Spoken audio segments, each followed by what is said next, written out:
This is Support is Sexy, episode 419, with voiceover artist, coach, and co-founder of the Society of Voice Arts and Sciences, Joan Baker. Welcome to Support is Sexy. I'm your host, Elayne Fluker, entrepreneur, author, and founder of Chic Rebellion Media. 5 days a week, Monday through Friday, I bring you inspiring women entrepreneurs who share their wins and lessons to help you take your business to the next level.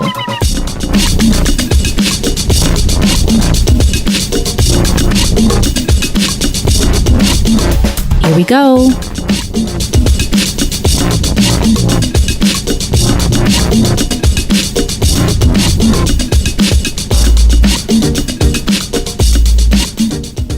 Hi, everyone. Welcome to a new episode of Support is Sexy. I'm super excited to have you here because you know it just would not be the same without you.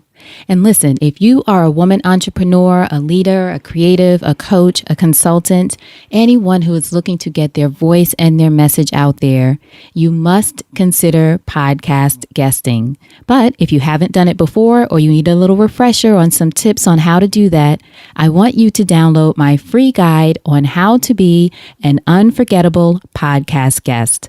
Just go to girlonpodcastgift.com. That's girlonpodcastgift.com. Learn how to be an unforgettable podcast guest for all the right reasons. Now, today, our guest, Miss Joan Baker, who is co-founder of the Society of Voice Arts and Sciences and a well-known, successful voiceover artist. Now, if you all don't know, I have been told a few times that I should do voiceover work. I know there's a lot more to it. I wanted to learn a lot more about it. So there are parts of this episode that are selfish. I admit it. You know, I always say when I'm asking selfish questions or I'm speaking to someone because I'm so intrigued by what they do and I want to learn more about it for myself. Of course, all of our guests are intriguing, right? But with Joan, I really wanted to hear from an expert who is a voiceover artist, hear from her, well, one, if she thinks I have anything, but also to hear from her what it takes to be a voiceover artist, to be successful at it, to be good at it, what kind of tips she has for breaking into the industry, what is the industry even like? And Joan is the perfect person to speak to. So I'm so grateful to my friend Corinne Corbett who connected us and grateful now to be connected to Joan, hear her insight, her advice, and her expertise on being a voiceover artist. But what else Joan shares that I think is very important for all of us is how she learned to reframe the quote unquote rejection of the entertainment industry. And this is good for us with dealing with rejection in any space.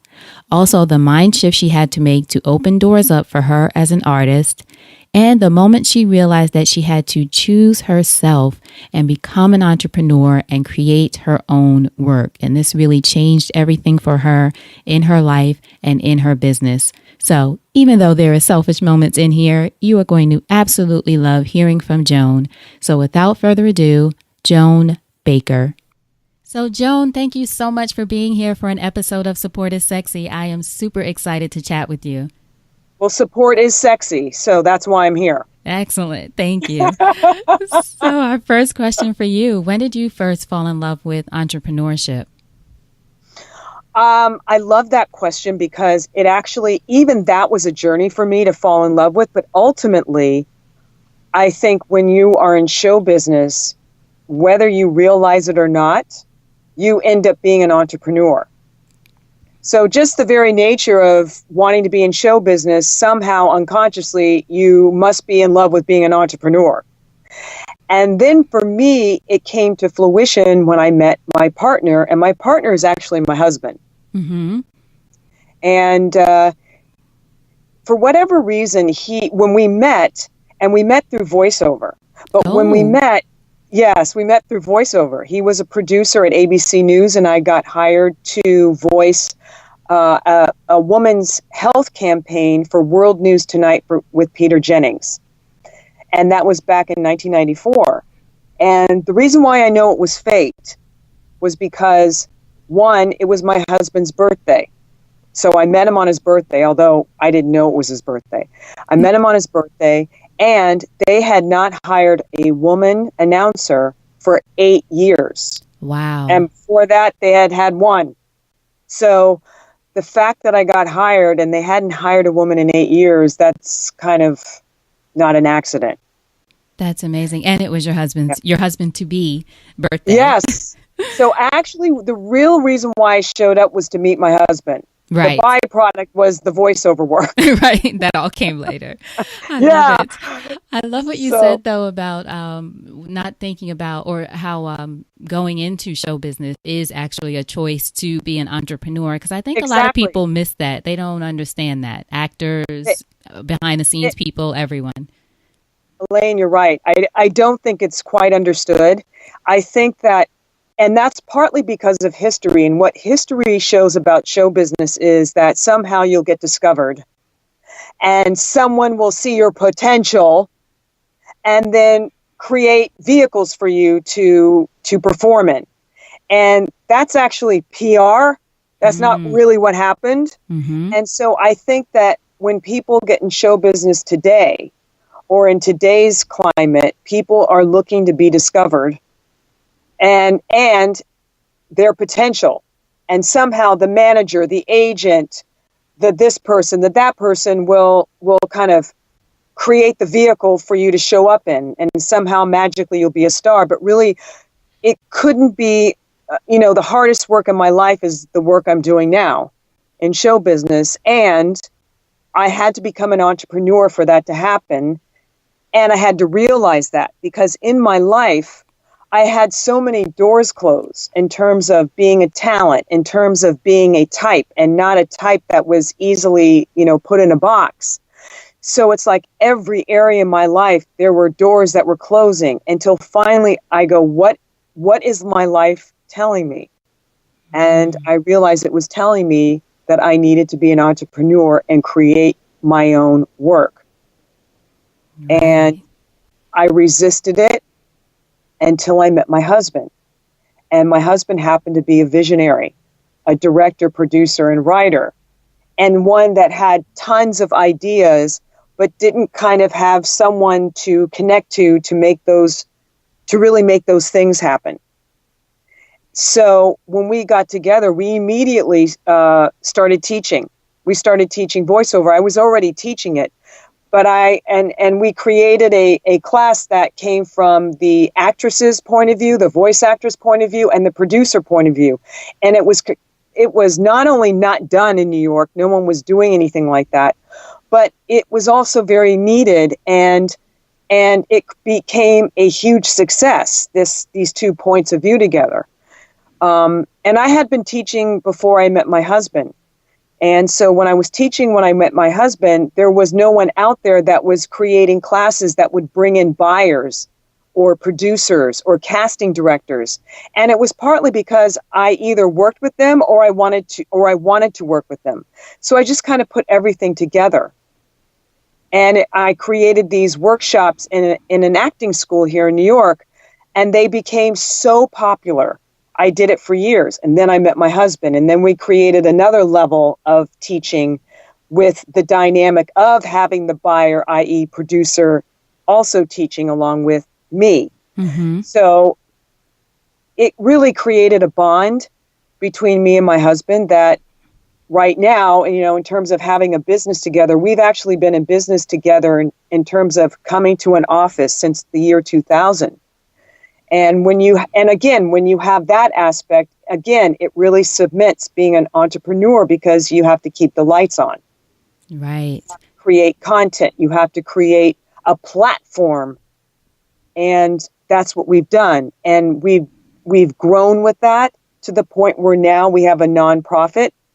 We oversee 2 annual events. One is called That's Voiceover, and it's a career expo. And then we also created a award show platform called the Voice Arts Awards. The Voice Arts Awards has 55 categories in voiceover that one would submit their work to, whether you're an individual or you're a production company or you're a TV station, whatever it may be. So right off the bat, it got coined by Good Morning America as the Oscars to voiceover. And let me tell you something. I have never worked so hard in my life. Right, and yet, when I was a little girl, I loved award shows. I loved, and I sat night after night, in award show season, watching award shows and dreaming about, of course, winning award. But I never thought I'd be someone that would have an award show, although it actually makes sense to me because it was something I dreamt about for so long. Full circle moment. Yes. I also went to a psychic once. This is here in New York. And she said to me, your name is going to be one with award shows. And I thought to myself, oh, that's interesting. And I was, of course, thinking it would be more, I'd be a live announcing for them. And I actually do. But I thought that's what she meant. I had no idea she meant I would create a platform that served a huge, meaningful purpose in voiceover, since one of the biggest complaints in my journey in voiceover had been from people in voiceover saying, we're one of the communities that never get acknowledged for what we do. Right. Every single community gets acknowledged on some level, but voiceover had not really.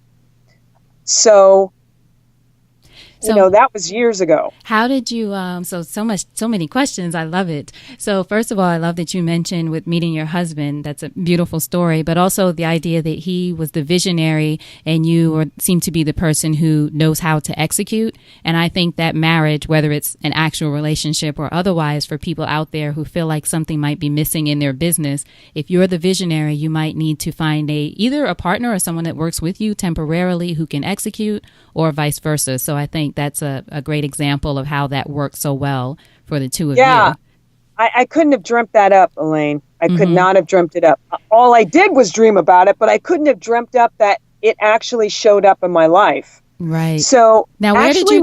Before you get to your husband, where did you grow up? You said that you used to watch award shows and dream about winning the award, but I grew up. I was born in San Francisco, and I was raised right across the Golden Gate Bridge in Marin County. And actually, I grew up at a time that was fraught with racism and bigotry. And so my dad being white, my mom being black, that just kind of brought a lot of negative attention to me when I was growing up. And I also felt so ashamed that I couldn't even talk about it with my parents because I thought that they would also be embarrassed for me and be ashamed of me too. So I wasn't really open about what I was experiencing. So it kind of left me a person that dreamt a lot about success and dreamt a lot about, believe it or not, making a difference in people's lives, obviously my life, but also everyone's life. So I also happen to be a person that saw myself being an actress and a dancer and a humanitarian from a very early age. So I, again, took a vision that I had of myself and I filled it. So when I say that I met my husband is also a visionary, but he's also an idea machine. So again, practice from growing up when I was a kid and not being wanted. And also, people kind of misunderstanding me. People immediately projected their fears onto me. So I counteracted that by dreaming, by being a people pleaser, by being out there even more than maybe the average kid would be, because I was so looking for love and acceptance, but I was also willing to give love to get that love and acceptance.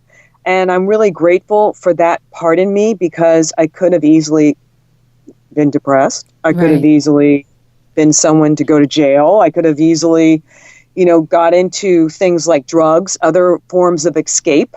But instead I had goals. Did you perform as well as a young person? Were you on stage? Did. Yes.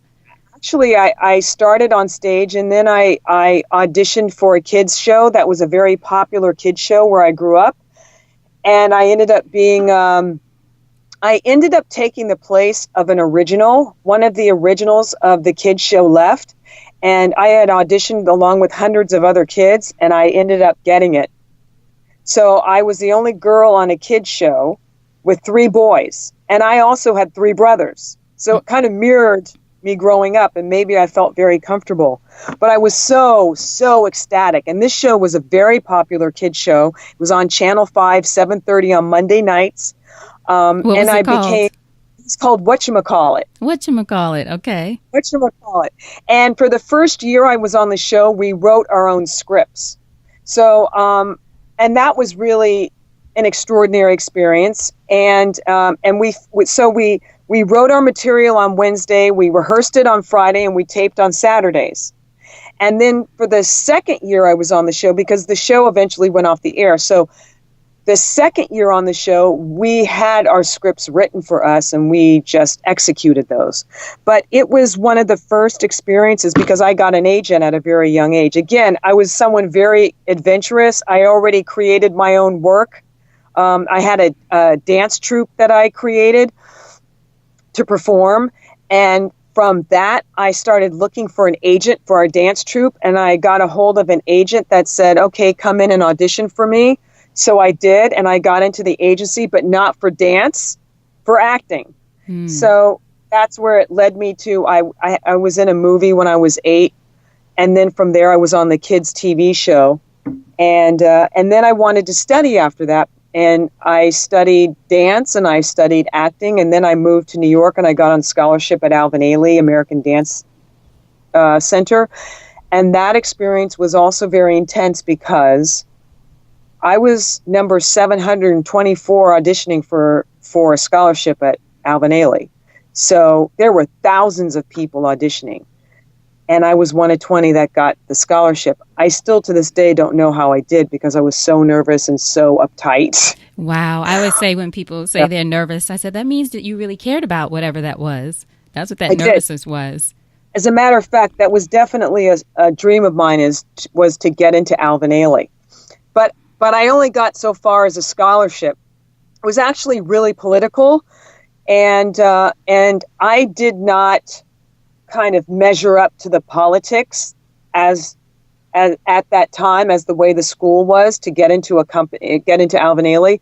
So I eventually left, and I went to another school called American Dance Machine, and they focused on show-stopping Broadway numbers. So although I was very satisfied with what I was learning, again, I kept experiencing racism. So I ended up leaving that school and ventured out into other schools, but I started to focus on acting. This was all still in New York? Yeah. Mm-hmm. Oh, yeah. I've been in New York since 1980. I got here as a teenager. I knew from day one what I wanted to do. I just didn't know how it would happen. So I didn't know... Sorry. It would be me that would be the entrepreneur that made it happen. I honestly thought I would, get into other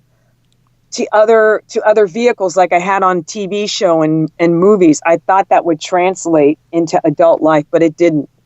It didn't at all. So how did you handle the moments of encountering racism in the industry and so many other things that I know people who are talented and talent encounter with rejection, and being able to handle it constantly, not taking it personally or knowing that it's personally and still not giving up on your dream? How did you handle it, and how do you advise people who are in the industry now handle it? Well, this is how I handled it. For one, there is going to be a layer. It doesn't matter, if you're white, black, woman, man, there always is going to be a layer of some kind of blocks out there. That's just the way it is.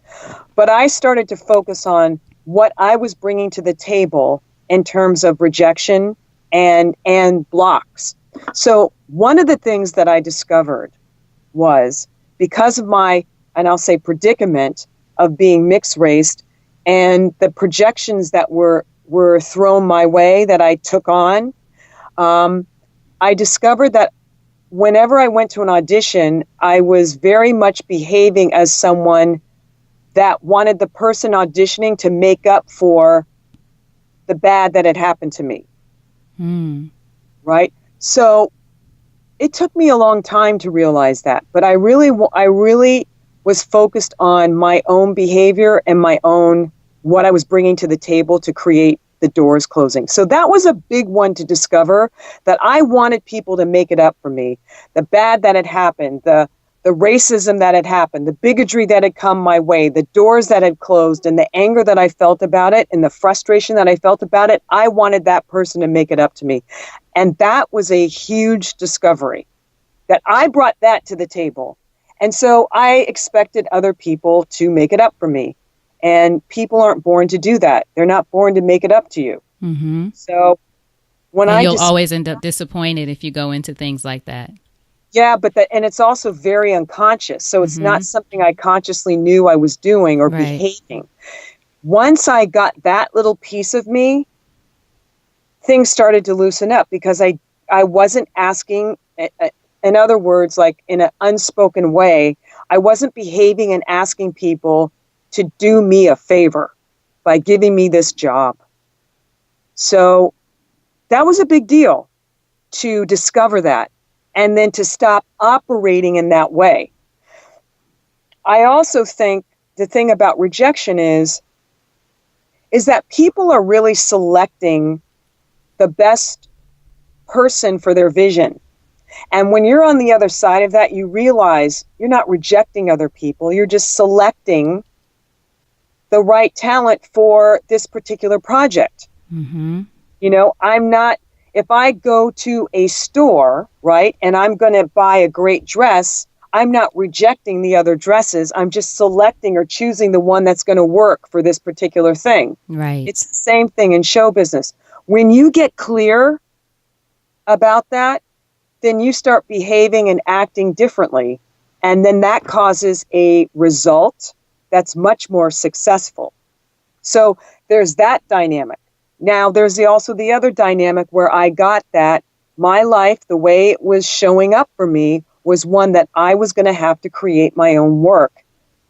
And so I stopped waiting around for people to book me, accept me, hire me. And again, when my husband came along, it slipped like right away into that realm. And I didn't think I would ever be so happy as to create my own work, my own platform and all that. But I am more happy doing this, although it's a lot of work, believe me, because not only do I get to create work for me, I get to make a difference in other people's lives too. And that's what my life has been all about, motivating others, inspiring others, myself too, because it's come from that place in me that was so disappointed. Now, how didn't get me. Sorry, go ahead. That people didn't understand me, or I felt misunderstood. A lot of motivating other people has come from my own motivating myself. Right. So now, how did you go from being a dancer and performing sort of in front of the camera, if you will, or on stage, to, even though voiceover obviously is still performance arts, but how did you go get involved in the voiceover industry? Accident. And you know what? The thing about accidents or beginner's luck is that it actually really opens doors when you don't understand the rules. Sometimes when you understand the rules, that's when a lot of blocks and barriers come up, or too much expectation. So when that's on things, a lot of blocks come up. So I had no expectation about voiceover. I didn't even know it was a career. Right. All I knew was that I could do cartoon and character voices. And so when I got into voiceover, I had been on a cable show. And this is before cable was cable. So it was literally like one show on cable. And it happened to be a very funny show. And so the person hired me, because I had a manager, and the person hired me to go out into the nightlife and to report what was going on, like news, but in the nightlife. So I kind of created this like character. But it was something you could see. You could see me, but I just happened to create kind of a character voice to go with it. I just thought it would be funny. Was it a cartoon, or you were using that voice as you did the interviews? No, I was just using that voice. But that's hilarious. But the way I was dressed was also kind of animated. And so at that point, people in nightlife it was a very animated scene, the nightlife, in the 90s. this is when this took place in the early 90s. I mean, you had Madonna. Right. People like Madonna was out in the nightlife, and these people were animated. So I just kind of came up with a character that reflected that. Right. Yeah. And she talked like that. And she was talking about all kinds of things happening in the nightlife. Right. Oh my gosh, like a different person. That's amazing. So I guess because I was already along those lines, I had happened to see in Backstage Magazine, which I now have an advice column in for the last 3.5 years with my partner, Rudy. But ironically, I looked in Backstage and I saw an ad for a voiceover coach, and it said, voiceover, learn voiceover, your real voice, character voice, and cartoon voice. And I thought, well, I know I can do cartoon voices, and the woman's name was Joni, and that's my name. So I thought, you can't go wrong. So I took 4 lessons with her and created a cartoon and character voice and a couple of my regular voices in this particular demo reel. Now, this demo reel wouldn't work today because it was a mix of cartoon character and regular voice, and it was 3 minutes long. Today's demo reel is a minute. Wow. Maybe a little over a minute. And anything you do, if you do your regular voice, that has to be one demo. If you do a character voice, that's another demo. If you do a cartoon voice, that's another demo. It wouldn't all be in one demo. So it worked then. And it just so happened, I thought, okay, I'm going to start at the top agencies, and I hand delivered them. 3 of the top agencies wanted to sign me. There was a cat fight. I couldn't even get arrested years before that. So right. I couldn't believe it. And then I was able to choose, and I happened to go with the agency that I thought matched my energy and my ambition. And that was Don Buchwald and Associates. So they were my agent for 9 years. And then, now I have another agent, but I'm saying like that started my, paving the way for myself for voiceover. And because you could not see me, Elayne, I experienced a lot of success. Mm-hmm. Because voiceover is an invisible kind of career. And remember, my issue was, what exactly are you? I didn't quite fit into a box. You're really great, but we don't know what to do with you. So when I got into voiceover, little did I know, it was really just about my voice. No one could see me. So there was not that issue. Right. So right off the bat, I was so happy, but I became very successful in voiceover because that issue didn't show up. So you did your natural voice and also cartoon voices were part of your success because you could do so many different sounds, or did you focus on one area more? Well, actually, the industry dictates your success. And at the time, although cartoons were here in New York, it was a small market. Now it's actually no market here for cartoons. And my regular voice worked.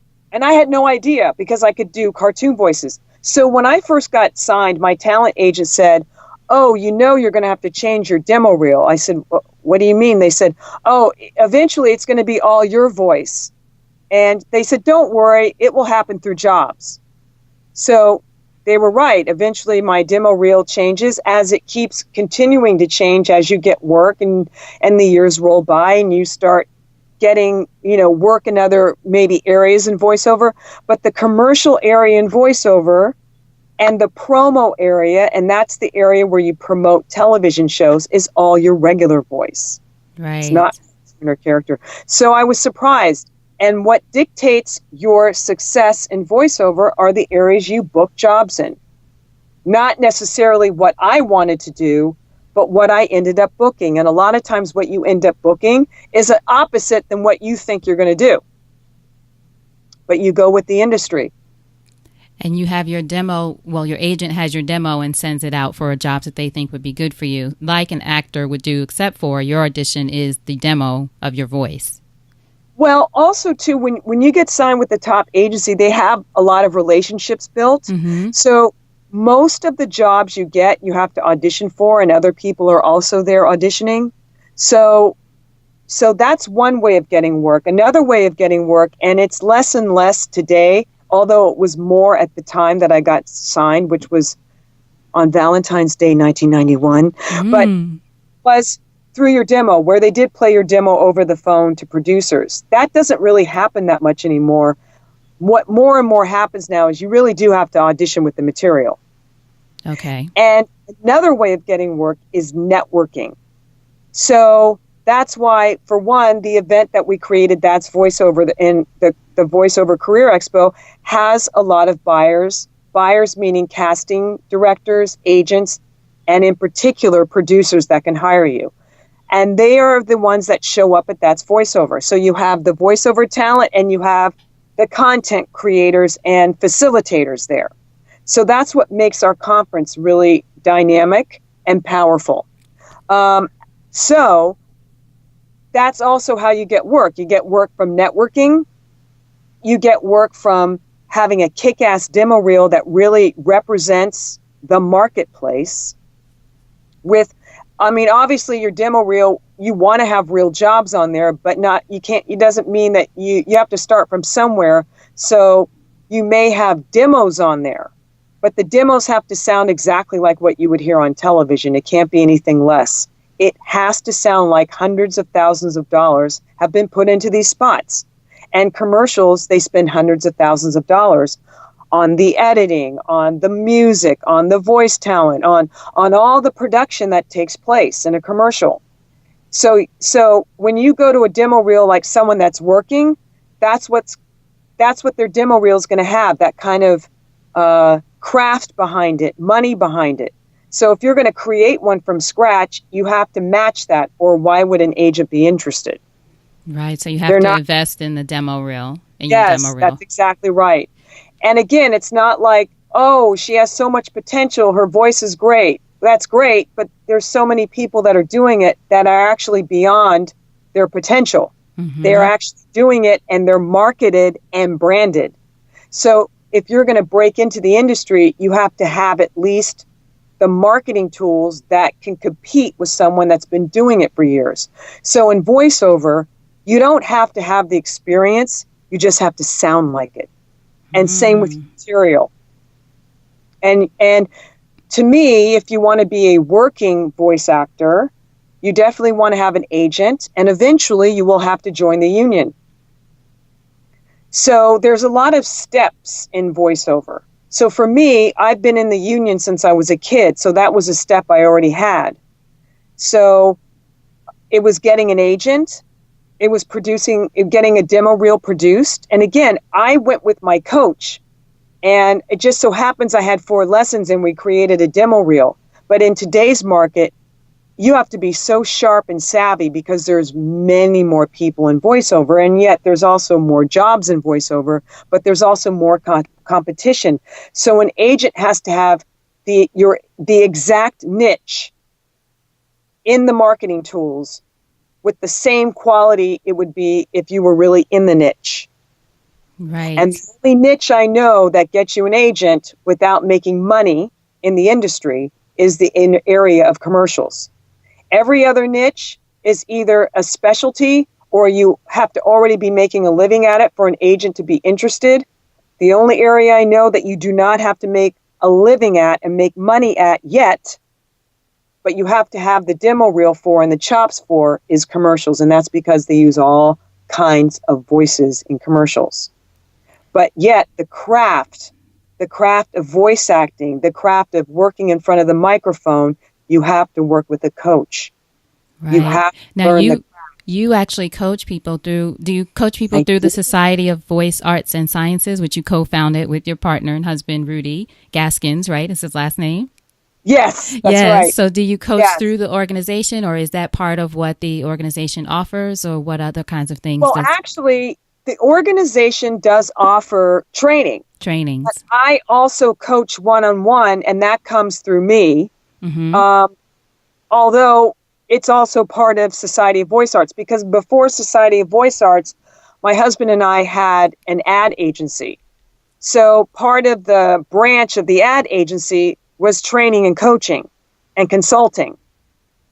So it comes in both sets. It comes from, if you called me today and wanted to coach with me, and I felt like you were someone that were really hungry and you really wanted to learn, and that you were going to stick it out for however many months you have to stick it out to train, then I will work with you. And so it doesn't matter if it comes through the nonprofit or not. It's still, I have a coaching business. Okay. But in our Society of Voice Arts and Sciences and in our membership, because you can become a member, you get discounts on That's Voiceover. You get discounts on tickets for the Voice Arts Awards. In our That's Voiceover, we have what is called speed dating with your demo reel. You can automatically get into speed dating. So there's a lot of benefits that you can get by being in the nonprofit. That if you're not in the nonprofit, you can still coach with me. You just might not get those benefits. And also, the website. Sorry, I was just going to share. I was just going to share the website. Of course, I'll ask you about it at the end, but people might be wondering as they're listening, is SOVAS.org for Society of Voiceover Arts and Sciences. Yes, for Society of Voice Arts and Sciences, then it's short for SOVAS. SOVAS, okay. So for everyone listening, SOVAS.org, I'll have a link to it, but I'm sure if I were listening, I would be wanting to know right away where I could find out more about Joan and what she's doing. So that's the place. So we have voicearts.org as our, where you can find out about becoming a member and also the benefits of being a member. Basically, the membership is connected to our events. Right. And because of that, you might get coaching off. And you also, sometimes there's opportunities for our events. There's opportunity for a scholarship. There's opportunities on there. So it's definitely a place to go to and read about what the benefits are.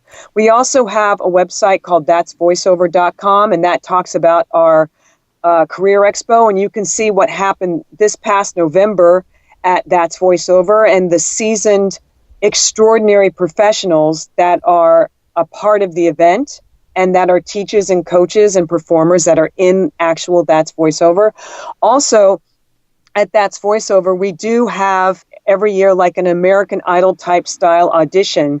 And so someone will book a job and get paid and get their voice heard on a particular promo or a promo campaign. And so you can read about that on that'svoiceover.com. And we also, we have SOVAS.org that you can see the membership and read about those benefits. Then we have voicearts.org where you can read about people submitting their work into the Voice Arts Awards. We have 95 categories. Well, we have 55 categories, but we have 95 judges. Okay. So once the submissions open up, which is every May, people submit work or production companies, and then we have 95 judges that from all over the globe, because it's a global awards event.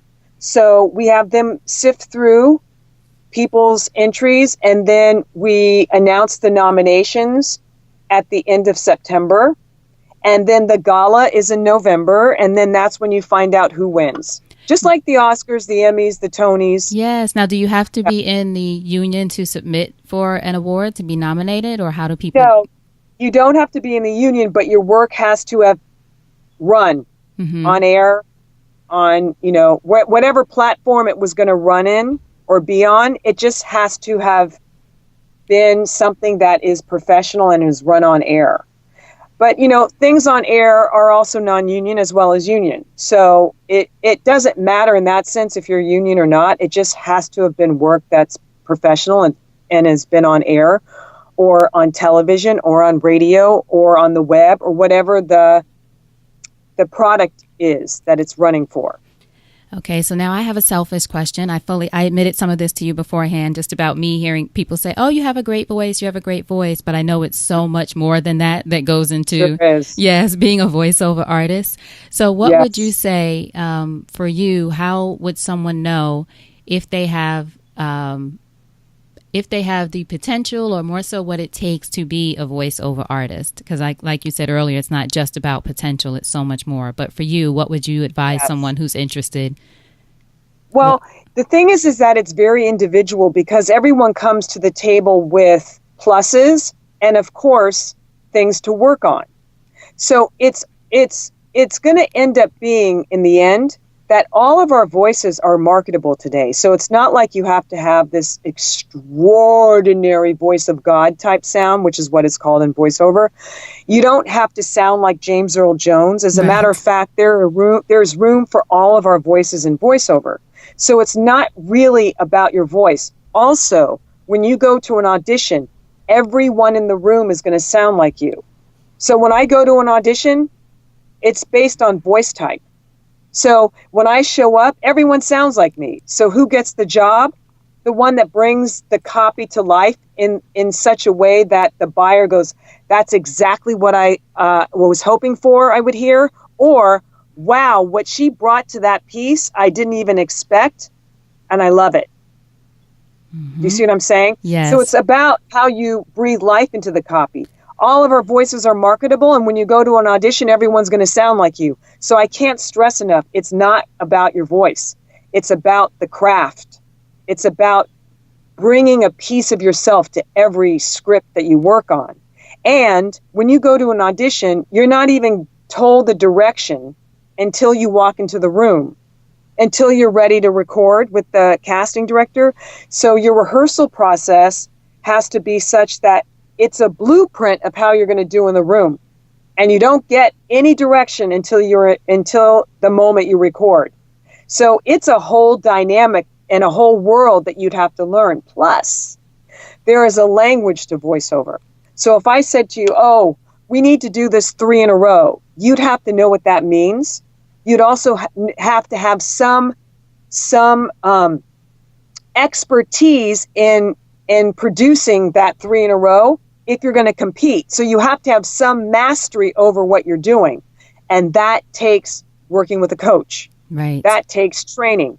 You know, it's like if I wanted to be a golfer because I had a great swing, I might get a lot of compliments that, wow, you have a lot of natural ability, but that doesn't make me ready to be a professional golfer. I'd have to train with a coach, and most likely for years. And also coaching, like in golf, I'd have to coach in weather that's raining, in weather that's, really hot, in weather that is windy, because those conditions show up when you play golf. So it's the same thing when you're coaching in voiceover. You have to coach under different conditions because they show up for us as voiceover talent. And that's what your rehearsal process is about. And that's what working with a great coach that understands the marketplace and understands the craft. And, there's not a whole lot of teachers that really understand the craft in a way that they experience. There are some teachers out there that they've never done a voiceover. Now, that actually works in acting. I can work with a teacher that's never been on stage, but that doesn't really work so well in voiceover because there's so much demand on a voiceover talent that it really is beneficial when you work with a teacher that actually is in front of the microphone, that actually understands the demands and knows how to recreate them. Mm-hmm. So now, what would you say are, if for a successful voiceover artist, what are 3 tips on either how to be a successful voiceover artist, or I'm actually more interested in 3 pieces of advice that you wish you had had before you entered the business? Well, these are interesting questions because I didn't know a lot about the business. It actually worked for me. But I think what I would have wanted to have known or worked on was the audition process, because I spent years with my tail between my legs just because I didn't understand what was really being said to me. Everything is actually spoken very broadly. Like when you go to an audition, no one's teaching you anything.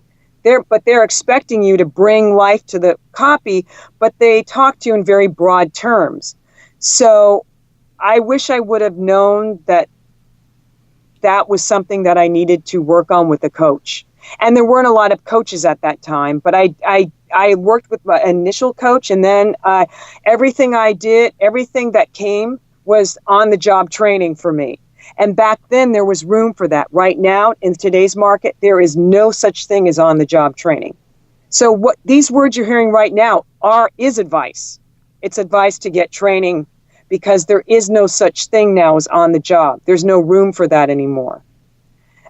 So I guess you could say I wish someone really explained to me the overview of the industry. Instead, I got the worm's eye point of view as opposed to the bird's eye point of view. So as a teacher, I come from the worm's eye point of view, but what I teach the person is the bird's eye point of view as well. I've never heard that phrase before, the worm's eye point of view. Yeah, the worm's eye is you in it. On the ground, right. Yeah. The bird's eye is the objective, right, overall point of view. So there's the subjective and there's the objective. And I teach both. And I make clear that even though this particular thing happened to me in voiceover, it may not happen that way for you. And this is the bird's eye point of view of it.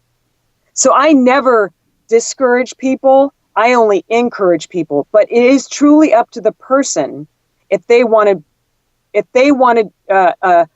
take the journey it takes to be a voiceover artist. There is no one that can tell you can never make it, because there is no one way of making it.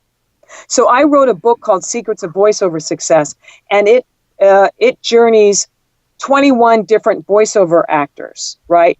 And the one thing you're going to get from the book is that there is no one way of doing it. But what truly links us all together is that we were all bound and determined to make it in voiceover, whatever showed up, whatever that journey was. And on top of it, we all have to work on the craft, because it's just a competitive business. There's just no question about it. You're not going to get anything handed to you. You have to work for everything. And you better be darn good, because there are amazing people in voiceover. Absolutely extraordinary. That doesn't mean you're not going to get work, but you definitely have to work on what voiceover is for you and bring that to life in front of a microphone. These are my tips. Right. No, they're excellent tips. And SOVAS was actually conceived from your book, Secrets of Voiceover Success, right? Yeah, it basically evolved because my book, Secrets of Voiceover Success, I had book signings that I involved everyone in the book. And then what I noticed was how unbelievably hungry the audience was for our information. So then I partnered with, at the time, the Learning Annex. So then the audiences got bigger. And the Learning Annex told me that out of all the Learning Annex workshops, that mine was the most popular. So I kind of outgrew that genre. And as I outgrew the genre, I started to bring what we did into venues. And then from the venues, it evolved into That's Voiceover. That's Voiceover is in its 9th year now. And the Voice Arts Awards is now going to be in its 5th year. So everything actually did evolve from Secrets of Voiceover Success organically. What would you say entrepreneurship has taught you about yourself as a woman? It's taught me to, first of all, it has taught me that working hard, what the meaning of working hard is, what the meaning of risking everything that I have every single day, every conversation I have, what that means. It is not a card. I mean, I see on Facebook people, they post very positive things about, take a risk, take a chance. I cannot believe how much I live that. But what it's mostly taught me is to be unstoppable. And that I've had to reconcile with myself in terms of the blocks, the barriers. I've had to really own the really positive things that I have. I've had to own the things that I have to work on to be completely unstoppable in my life. So entrepreneurship has taught me to be unstoppable. And it's taught me to risk and gamble regardless of the result, regardless of what people say, regardless of what people think they know about what I'm doing. And I also think being an entrepreneur is one of the ultimate, most special walks in life you can take. Because if you're really making a difference for other people, that's everything. Amen to that. I agree. So in closing, Joan, if you think over your life and career and you had the chance to thank only one person whose support was critical to you personally or professionally, who would that be and what would you say? It would be my husband, Rudy. I mean, and I tell him this, every day that he is my hero. He is a warrior. He's also brilliant, genius, and loving. I could not have dreamt up this extraordinary human being in my life. And if it wasn't for him, I might be along. There's no question, because I was already doing it before he came into my life. But he has elevated my visions, my ideas, my communication. He has elevated it to the level of extraordinary. I love it. That's beautiful. And the fact that you two can work together. I know. I'm so grateful for that. As a matter of fact, we could not work together. Right. I love it. Now tell us the ways that we can support you. We gave the websites earlier, but tell everyone again. Yes. And I'm sure if you'd like to share ways that people who might be interested in contacting you about possibly coaching, if there's a way for them to do that. There is. So I have an office in the Ed Sullivan Theater building, which is very exciting in New York City.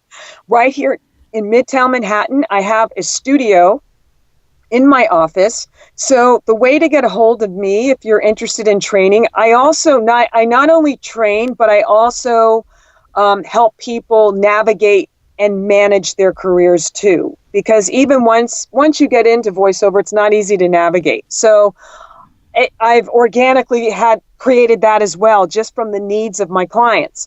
So you can contact me at Joan, Joan, at SOVAS.org.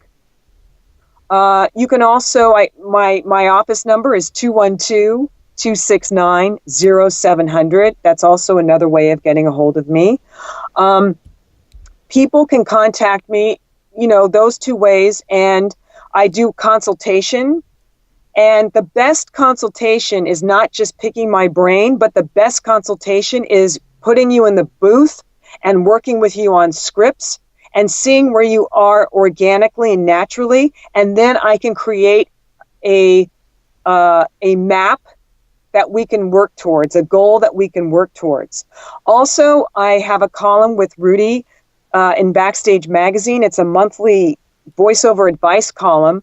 And we're going into our fourth year now. Oh, so you can always Google Joan Baker and Rudy Gaskins Backstage Magazine, and you will get the archive of all of our articles.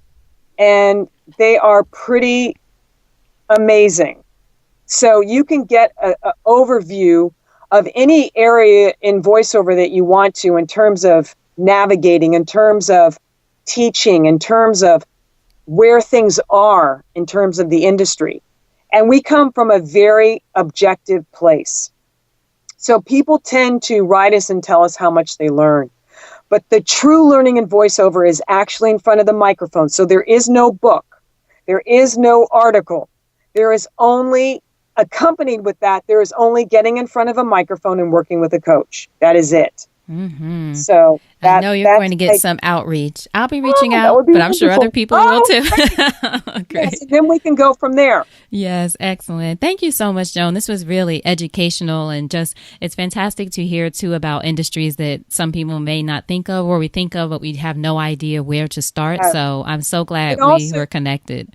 I think it's wonderful because people don't necessarily realize how much of their unconscious and conscious is involved in creating anything and being an entrepreneur. Mm-hmm. And you really have to focus on not just your what you do naturally, but also the things that may personally and subjectively be holding you back that you don't realize that once you tap into, you can channel anything for yourself.